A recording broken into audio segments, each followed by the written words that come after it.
नमस्कार, स्वागत है आपका डीडी न्यूज पर। मैं हूं रेशमा आपके साथ और हमारे साथ हैं हमारे इस विशेष बुलेटिन में दीपाली। आइए हेडलाइंस पर नजर डालते हैं। गृह मंत्री अमित शाह आज असम में लाचित बरफुकन पुलिस अकादमी का करेंगे उद्घाटन। मिजोरम में असम राइफल्स के कार्यक्रम में होंगे शामिल।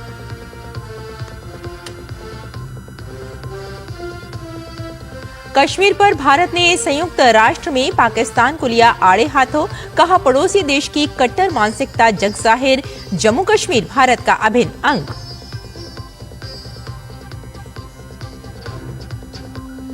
रूस यूक्रेन युद्ध विराम पर पुतिन से बातचीत के बाद ट्रंप ने कहा अच्छी और सकारात्मक रही चर्चा, युद्ध जल्द खत्म होने की जताई उम्मीद।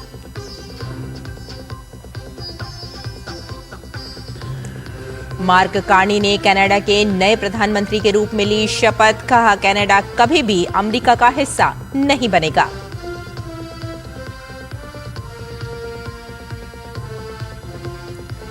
महिला आईपीएल का फाइनल मुकाबला आज दिल्ली कैपिटल्स और मुंबई इंडियंस के बीच खेला जाएगा खिताबी मुकाबला।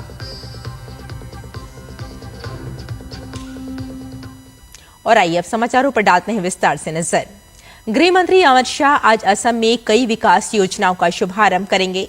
वे अत्याधुनिक लचित बारफुकन पुलिस अकादमी का उद्घाटन करेंगे और पुलिस अकादमी की आवासीय परियोजना की आधारशिला रखेंगे। इस मौके पर असम के मुख्यमंत्री हेमंत बिस्वा शर्मा और केंद्रीय पोत जहाजरानी और जल मार्ग मंत्री सर्बानंद सोनोवाल भी उपस्थित रहेंगे। अमित शाह कल शाम असम में गोलाघाट पहुंचे। गृह मंत्री आज दोपहर में मिजोरम जाएंगे और असम राइफल्स बेस को आइजोल से जोखा वसांग स्थानांतरित करने के कार्यक्रम में शामिल होंगे। अमित शाह दिन में बाद में गुवाहाटी लौटेंगे और कोयनाधारा स्थित राज्य अतिथि गृह में रात्रि विश्राम करेंगे। रविवार की सुबह गृह मंत्री all Bodo students union ABSU के 57वें वार्षिक सम्मेलन को संबोधित करने के लिए असम के कोकराझार जिले के डोटमा के लिए रवाना होंगे। शाह दोपहर में गुवाहाटी लौटेंगे और पूर्वोत्तर क्षेत्र के 8 राज्यों के मुख्यमंत्रियों के साथ भारतीय न्याय संहिता की प्रगति की समीक्षा करेंगे। प्रत्येक राज्य BNS के अब तक के कार्यान्वयन पर जानकारी प्रस्तुत करेगा। गृह मंत्री रविवार रात को नई दिल्ली के लिए रवाना होंगे। भारत ने संयुक्त राष्ट्र में एक बार फिर कश्मीर राग छेड़ने पर पाकिस्तान को लताड़ लगाई है। इस्लामोफोबिया से लड़ने के लिए अंतर्राष्ट्रीय दिवस मनाने के लिए संयुक्त राष्ट्र की बैठक में भारत का बयान पढ़ते हुए संयुक्त राष्ट्र में भारत के स्थायी प्रतिनिधि पर्वत नैनी हरीश ने कल जम्मू कश्मीर पर पाकिस्तानी दावों और बयानों की कड़ी आलोचना की और पड़ोसी देश की कट्टर मानसिकता और धर्मांधता के रिकॉर्ड को जिम्मेदार ठहराया। साथ ही उन्होंने इस बात पर जोर दिया कि केंद्र शासित प्रदेश हमेशा से भारत का अभिन्न अंग रहा है। भारत के स्थायी प्रतिनिधि ने कहा कि आज दुनिया धार्मिक भेदभाव को व्यापक चुनौती का सामना कर रही है। धार्मिक भेदभाव, घृणा और हिंसा से मुक्त दुनिया को बढ़ावा देना प्राचीन काल से ही भारत की जीवन पद्धति रही है।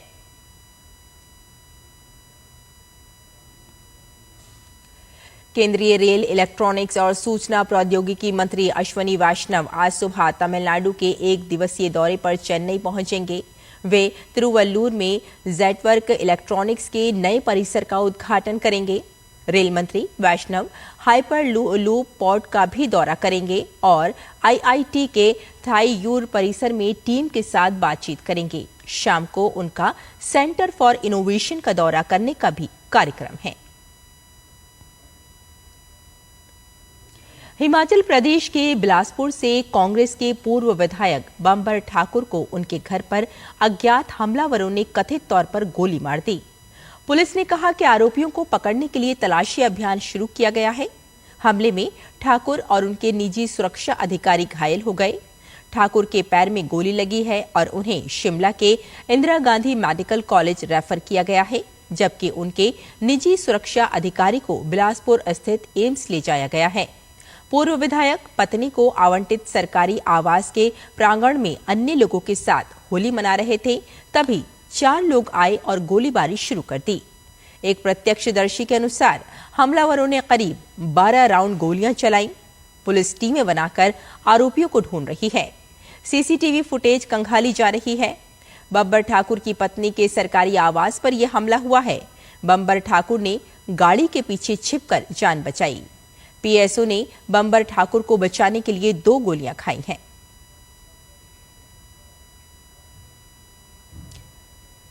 भाषा विवाद के बीच जनसेना पार्टी प्रमुख और आंध्र प्रदेश के उप मुख्यमंत्री पवन कल्याण ने भारत की भाषाई विविधता को संरक्षित रखने की आवश्यकता पर बल दिया है। पवन कल्याण ने काकीनाडा जिले में पार्टी के 12वें स्थापना दिवस पर कार्यकर्ताओं को संबोधित करते हुए कहा कि भारत को तमिल समेत कई भाषाओं की जरूरत है, न कि सिर्फ 2 भाषाओं की जरूरत है। उन्होंने कहा कि अपने देश की अखंडता को बनाए रखने और अपने लोगों के बीच प्रेम और एकता को बढ़ावा देने के लिए हमें भाषाई विविधता को अपनाना चाहिए।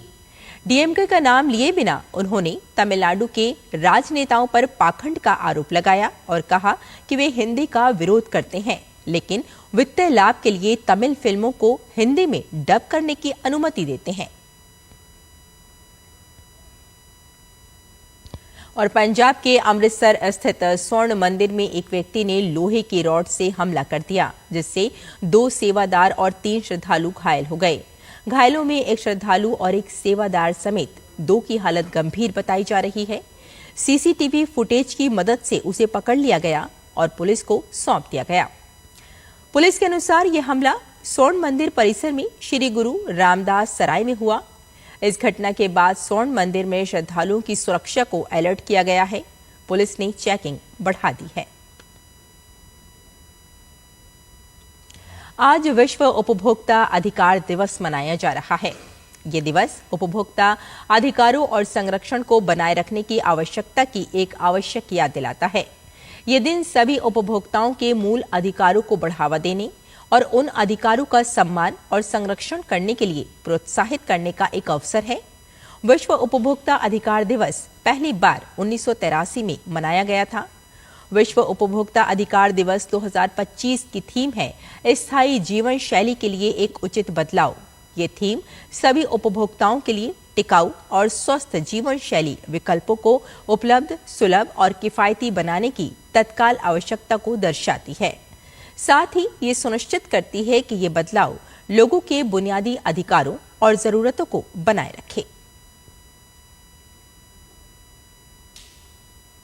रूस और यूक्रेन के बीच 3 साल से जारी युद्ध को खत्म करने के प्रयास के बीच अमेरिकी राष्ट्रपति डोनाल्ड ट्रंप और रूसी राष्ट्रपति व्लादिमीर पुतिन के बीच बातचीत हुई है। अमेरिका के राष्ट्रपति डोनाल्ड ट्रंप ने कहा कि रूसी राष्ट्रपति पुतिन के साथ उनकी चर्चा बहुत अच्छी और सकारात्मक रही है। उन्होंने उम्मीद जताई कि यूक्रेन में जारी युद्ध जल्द ही समाप्त हो सकता है। डोनाल्ड ट्रंप ने सोशल मीडिया मंच ट्रुथ सोशल में लिखा कि उन्होंने पुतिन से यूक्रेनी नागरिकों की जान बचाने की अपील की है। इस दौरान ट्रंप ने चेतावनी देते हुए कहा कि अगर ये युद्ध जारी रहता है तो ये द्वितीय विश्व युद्ध के बाद की सबसे भयानक तबाही होगी। साथ ही उन्होंने यूक्रेनी लोगों के लिए प्रार्थना करते हुए कहा कि भगवान सभी को आशीर्वाद दे। पूर्व केंद्रीय बैंकर मार्क कार्नी ने कनाडा के नए प्रधानमंत्री के रूप में शपथ ली और अब वे अमेरिकी राष्ट्रपति डोनाल्ड ट्रंप द्वारा शुरू किए गए व्यापार युद्ध, विलय के खतरे और एक संभावित आम चुनाव के बीच अपने देश को आगे बढ़ाने का प्रयास करेंगे। 59 वर्षीय कार्नी ने प्रधानमंत्री जस्टिन ट्रूडो की जगह ली, जिन्होंने जनवरी में अपने इस्तीफे की घोषणा की थी। लिबरल पार्टी द्वारा नया नेता चुने जाने तक ट्रूडो सत्ता में बने रहे। उम्मीद है कि कार्नी आने वाले दिनों या हफ्तों में आम चुनाव की घोषणा कर सकते हैं। और महिला प्रीमियर लीग का तीसरा संस्करण अब अपने आखिरी पड़ाव पर पहुंच गया है। आज दिल्ली कैपिटल्स और मुंबई इंडियंस के बीच खिताबी मुकाबला खेला जाएगा।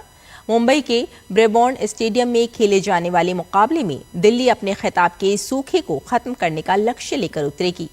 वहीं मुंबई की कोशिश दूसरी बार ट्रॉफी उठाने पर होगी। हॉकी इंडिया द्वारा आज हॉकी इंडिया वार्षिक पुरस्कार 2024 के विजेताओं को सम्मानित किया जाएगा। दिल्ली में आयोजित समारोह के दौरान विजेता खिलाड़ियों को पुरस्कृत किया जाएगा। हॉकी के 32 खिलाड़ियों को 8 वर्ग में हॉकी इंडिया वार्षिक पुरस्कार के लिए चुना गया है, जिसमें सविता पुनिया और हरमनप्रीत सिंह का नाम भी शामिल है।